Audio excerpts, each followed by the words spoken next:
Bienvenidos entre cuerpo y alma. Este es el primer episodio que grabo para todos ustedes y me siento muy contento de tenerlos aquí en mi podcast.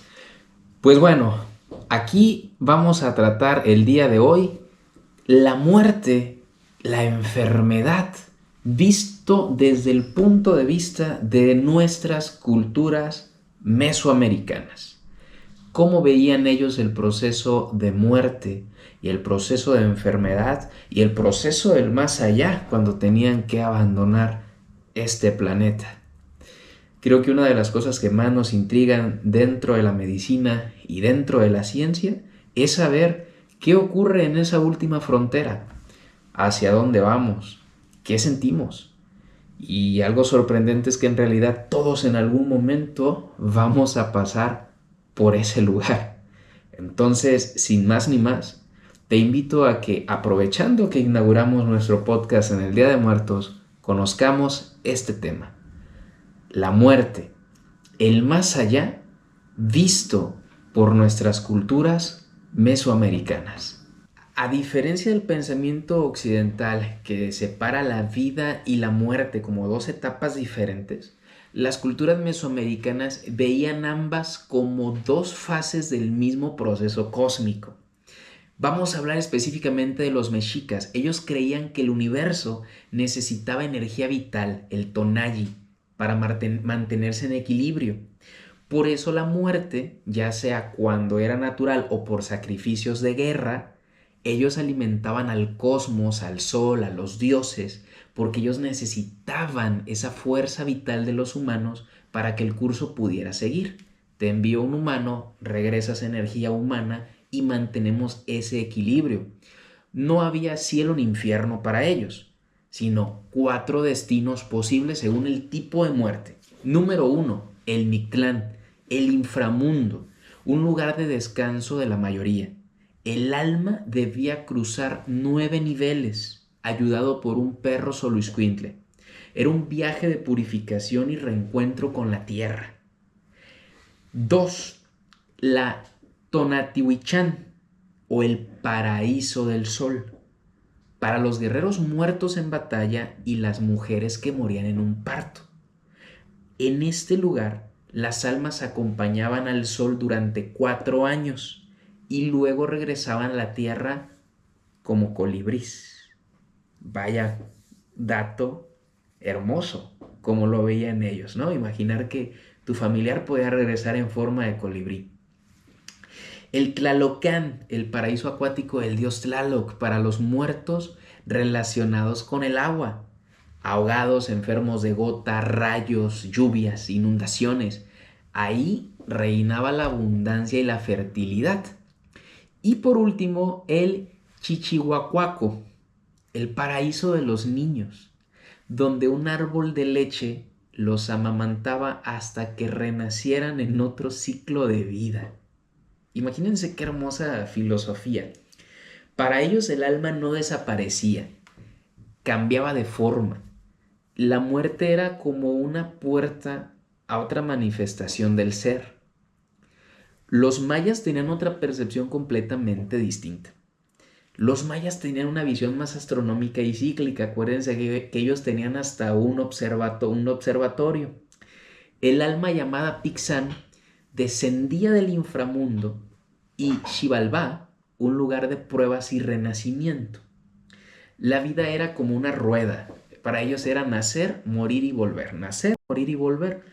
Por eso sus templos estaban alineados con todos los movimientos del sol, recordando que todo muere para volver a nacer. Eso es muy interesante. Siempre vean que la astronomía está muy relacionada con la mitología maya.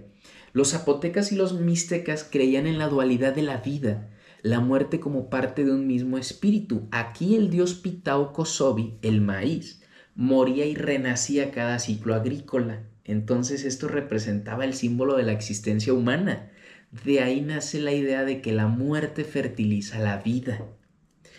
Pero hablemos ahora desde el punto de vista espiritual de esta celebridad que estamos realizando hoy, el Día de Muertos, con el significado médico y espiritual. Pero entonces, ¿qué sucede cuando llegan los españoles? Los españoles intentan erradicar estos ritos, pero el pueblo, lejos de abandonarlos, al ser muy fuerte esta cultura, las fusiona con la del catolicismo, creando lo que hoy conocemos como el Día de Muertos. La ofrenda, todo lo que tú ya sabes, ¿no? Las flores, el pan, las velas, el dejarles la comida, pues son símbolos que tienen raíces más antiguas que el mismo cristianismo.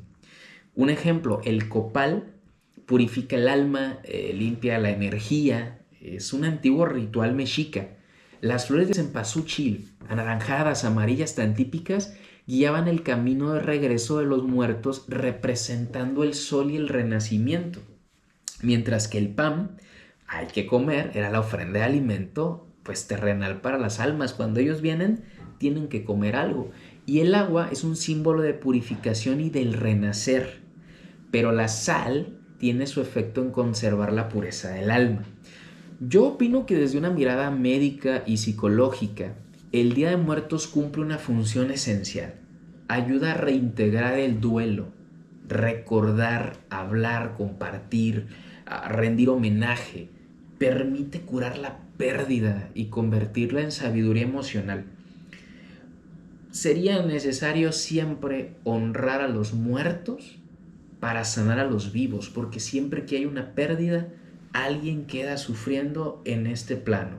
Y muchas veces por esa falta de conexión y de interpretación sana de que algún día todos tenemos que reintegrarnos de donde venimos. Nuestros ancestros no temían morir, muy probablemente, porque ellos sabían que el alma no se rompe, solo cambia de casa. La muerte para ellos era como una medicina porque recordaba el valor de la vida. Hoy, en un mundo que teme envejecer, enfermar y morir, lo vemos a diario, siempre usamos algunos productos para no envejecer, para vernos siempre jóvenes. Hoy más que nunca creo que necesitamos recuperar esa sabiduría. Entender que la salud no solo es un cuerpo, más bien yo creo que vivir en equilibrio con el alma, con la mente y la naturaleza. No solamente tener un cuerpo sin síntomas, porque al final de cuentas sabemos que la salud es física, mental y espiritual. Así que cuando el día de hoy pongas tu ofrenda o veas una flor de cempasúchil en nuestras hermosas tradiciones mexicanas que recuerdan a las mesoamericanas, recuerda, cada vida que termina deja un mensaje y cada muerte que aceptamos nos enseña a vivir mejor.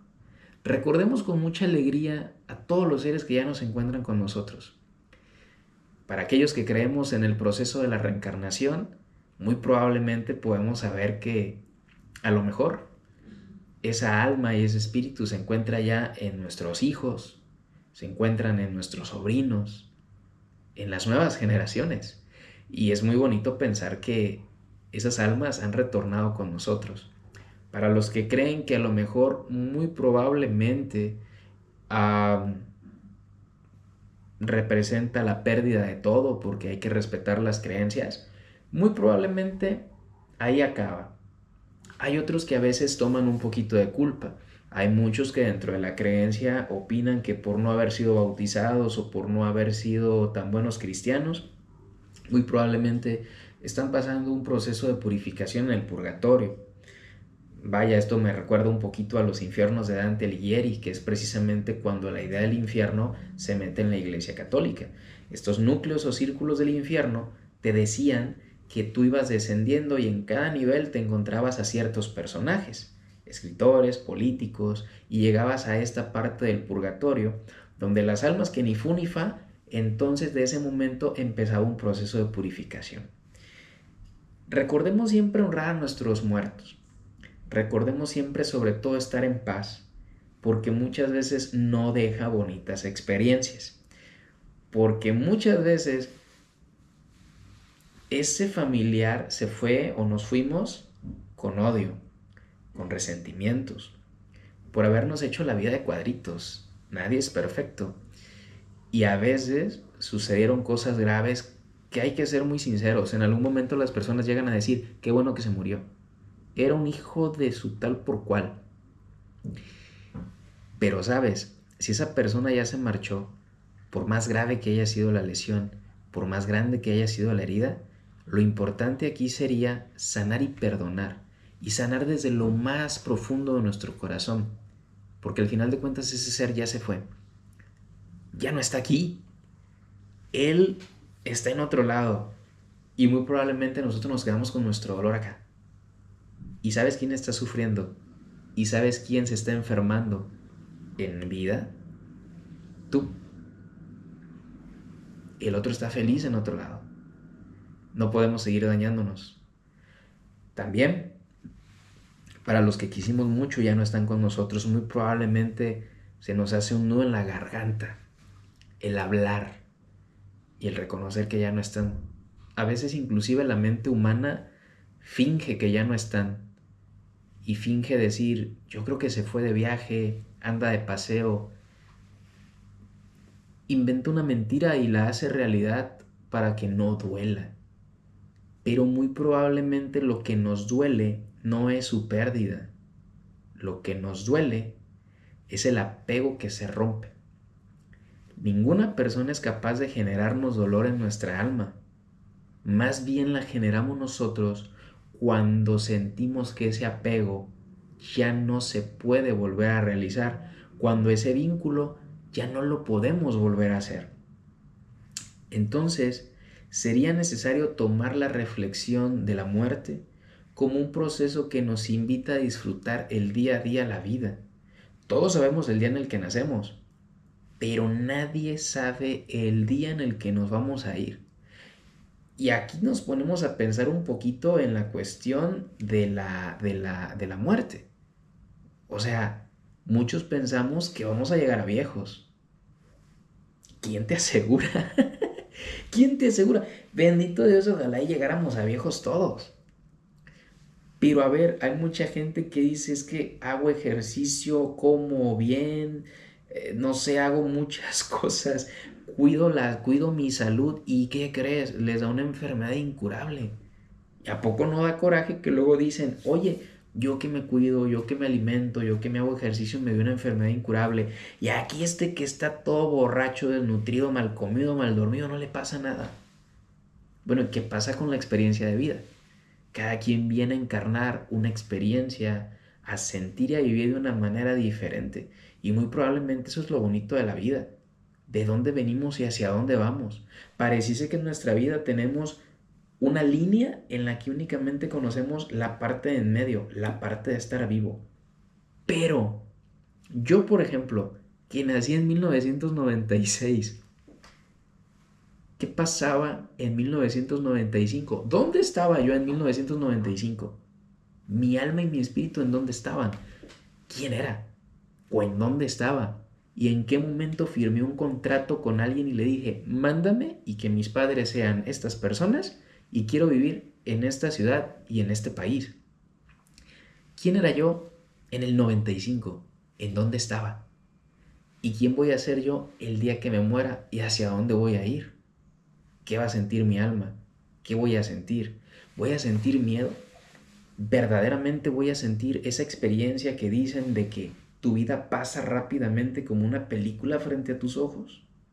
Para aquellas personas que han nacido de nuevo, esas personas que incluso te dicen, yo no creía en Dios, tuve una experiencia cercana a la muerte y entonces en el cielo me dijeron que regresara y hoy creo en Dios y vivo la vida inmensamente feliz. Hay muchísimos testimonios de gente que han pasado por esa situación. Personas que han muerto por 5 minutos, por 30 minutos y la vida les dice que todavía no es tiempo y los regresan. Es tan interesante esa situación porque viven la vida ya sin temor a nada. Ya no temen perder nada, viven y sienten lo que quieren porque saben que el tiempo aquí es demasiado corto. Y muy probablemente la muerte nos invite a eso. La muerte nos invita a recordarnos que la vida es demasiado corta y que debemos de disfrutarla. Y que algún día los únicos frutos que vamos a recordar y a disfrutar van a ser aquellas situaciones que hicimos vivir a los demás. Porque una persona ¿Tú te has puesto a pensar cuántas veces muero? ¿Hasta qué generación va a morir una persona? Vamos a suponer, el día de hoy yo me muero. Y quien me va a recordar es una generación, ¿sí? Mis padres o mis hijos. Mis hijos, muy probablemente si conocí a mis nietos, entonces me conocieron mis padres, mis hijos y mis nietos, la tercera generación. Si fui muy suertudo, me conocieron los bisnietos. Pero después de los bisnietos, muy probablemente los tataranietos ya no te conozcan. Te van a conocer en fotos. Te van a conocer por las historias que le platiquen tus bisnietos. Pero después de la cuarta o quinta generación, tu legado muy probablemente desaparece. No te queda ni la tumba ni la cruz, como dicen por ahí. Muy probablemente nosotros viviremos en el recuerdo de la gente por 3 o 4 generaciones. Y esto si fuimos muy, muy significativos en su vida. Aquí lo interesante sería preguntarnos, ¿qué le estamos dando a los demás para perpetuar nuestra existencia aún después de que ya no nos encontremos aquí? ¿Qué hacemos y cómo queremos que nos recuerden? ¿Queremos que nos recuerden verdaderamente con alegría, con fiesta, con júbilo? O que digan, hijo de su ching, qué bueno que se fue este canijo porque no lo aguantábamos. Es verdaderamente interesante, muy verdaderamente interesante, y también desde el punto de vista médico, yo podría compartir o decirte que la muerte llega a ser muchas veces una gran amiga y un gran aliado. Muchos tenemos la idea de que morir puede ser una situación tan triste como estar ahorita hablando y que te dé un infarto. Pero cuando pasas más allá del telón y cuando te das cuenta de que hay gente que no se puede morir, aprendes que probablemente morir en un accidente de tránsito de manera instantánea, morir de un infarto, morir de un paro cardíaco, puede ser de lo más tranquilo, ya que se va rápido la persona. Y aquí eso también me lleva a decirte que no tememos a la muerte, más bien le tenemos miedo al cómo va a ser.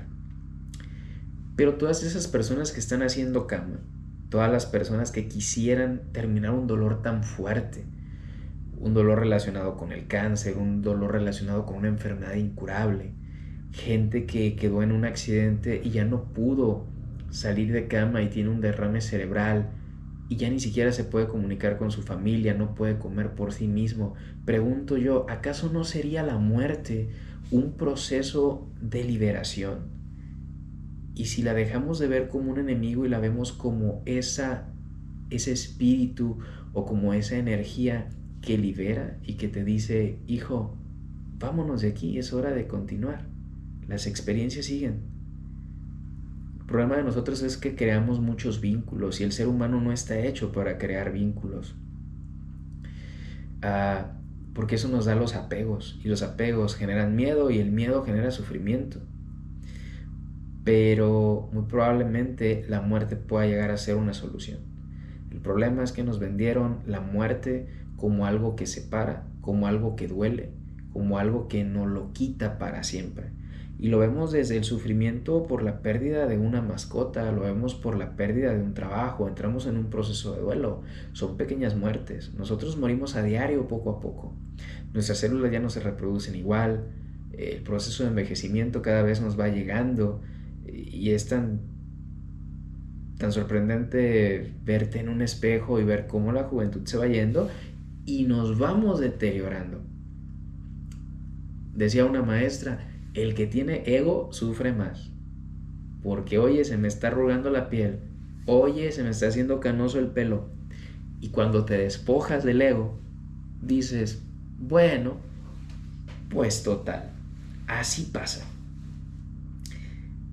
Buena reflexión dependiendo del Día de Muertos desde el punto de vista de las culturas mesoamericanas, y muy probablemente sea tiempo de retomar esa sabiduría con esa inteligencia ancestral de esa manera tan hermosa como ellos la veían.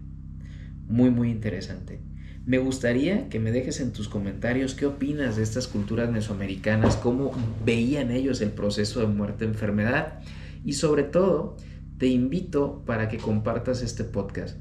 En este podcast me gusta que interactuemos, que creemos una comunidad y que me ayudes a llegar a más gente. Por favor, dale click a la campanita, dale click en suscribirte, déjame tu comentario y si crees que a alguien le pueda interesar este tema, compártele el video. Acuérdate que me ayudas a llegar a más gente y a compartir mi modo de pensar, que muy probablemente pueda ser muy parecido al tuyo o pueda ser muy contrastante, pero a lo mejor entre comentario y comentario aprendemos e interactuamos. Cuídense mucho, les mando muchas bendiciones y nos vemos en un video más.